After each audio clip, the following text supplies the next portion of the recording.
So this got me questioning, how do we decide, I think one of the things that brought out to me is we've got to be living our passion.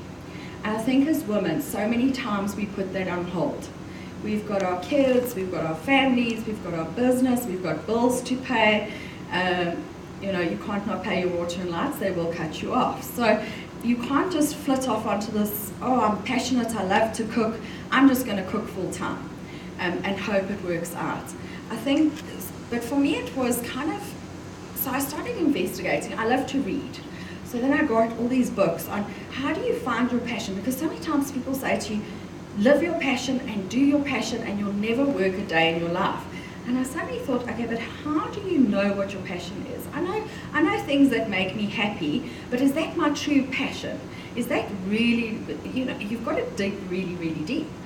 And this is not something you can do overnight. You cannot sit with a glass of wine with a friend and suddenly come up with your passion. I have tried it, it doesn't necessarily work. You just wake up with a hangover. But for me it was questioning, and this is one of the things I wanted to share with you ladies today, was there was 5 questions that seem to come up in every single book that you need to be asking yourself and you need to be looking at to find your passion and to find where your life journey needs to take you.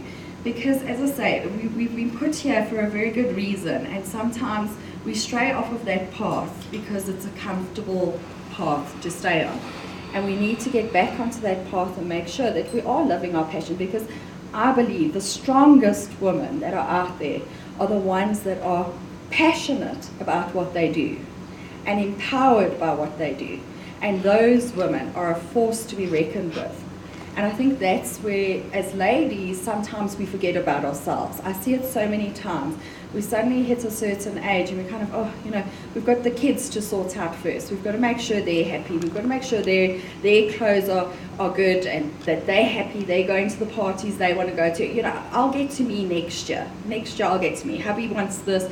I'll get to me next year. And I just, as a woman, if you forget about yourself, you actually do an injustice to the rest of those around you.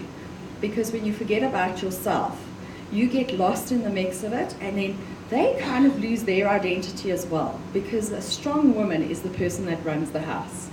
The boys do their bit, no doubt, but at the end of the day, we all know as girls, we're the ones that are making the ultimate decisions.